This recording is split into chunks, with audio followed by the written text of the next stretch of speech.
Imagine buying the same dinner in two different ways. In the first version, you place $60 in cash on the table and watch it leave your hand. In the second, you tap a card. A light turns green. The waiter smiles. The payment disappears into the background. The price is identical, but the decision does not feel identical. One feels like losing money. The other feels like completing a small technical step. That difference is one reason intelligent people can spend far more than they intended without ever making one obviously reckless purchase. The problem is not simply a lack of discipline. The payment system changes the psychology of the purchase. Behavioral researchers sometimes describe part of this experience as the pain of paying.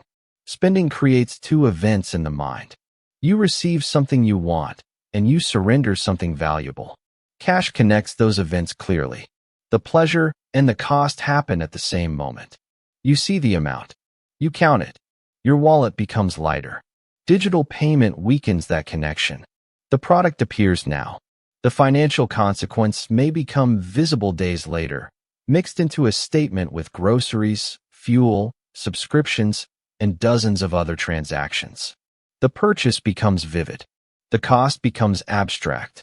This is called decoupling, separating the moment of consumption from the moment the payment truly feels real. Think about a one-click purchase. There is no search for a wallet, no counting, no pause to look at the total. Sometimes there is not even a password. The easier the payment becomes, the less time your brain has to ask whether the purchase is actually worth it. Convenience removes friction. That is useful when you are paying for something you deliberately chose. But friction also acts as a small decision checkpoint. Remove every checkpoint, and impulse begins to feel like intention.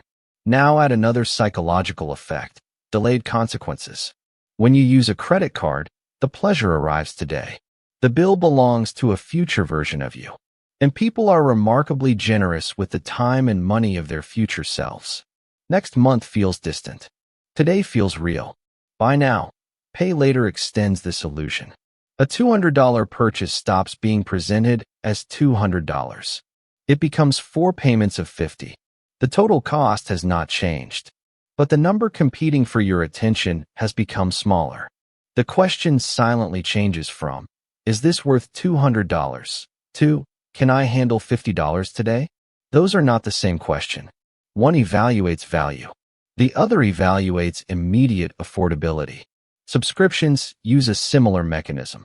The first decision may be deliberate, but every renewal after that happens without a new decision.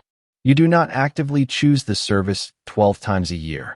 You choose it once, and inertia chooses it 11 more times. Individually, each charge looks too small to investigate. Together, they create a permanent claim on future income. This is how modern spending becomes difficult to feel. Money does not leave in one dramatic moment. It leaks through taps, renewals, delivery fees, in-app purchases, and installments that rarely seem dangerous by themselves. At the end of the month, the bank balance feels surprising because no single purchase explains it. But the absence of one reckless decision does not mean the spending was intentional. So should you abandon cards and carry cash everywhere? Not necessarily. The goal is not to make payment inconvenient. The goal is to restore enough friction to make the decision visible. Start with a 24-hour rule for unplanned purchases above a limit you choose.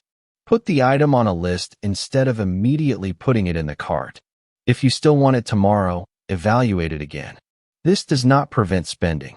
It separates desire from urgency. Second, remove saved payment details from the places where you make the most impulsive purchases. Typing the card number is not difficult. That is precisely why it works.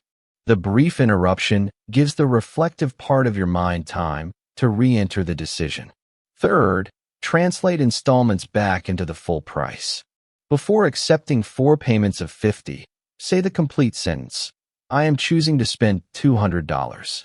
Then ask whether you would still buy it if the full amount left your account today. Fourth, create one weekly money reset. Do not wait for the monthly statement. Once a week, review every transaction and classify it. Necessary, valuable, or forgettable. The purpose is not guilt. It is feedback. A system cannot guide your behavior if its consequences remain invisible for 30 days.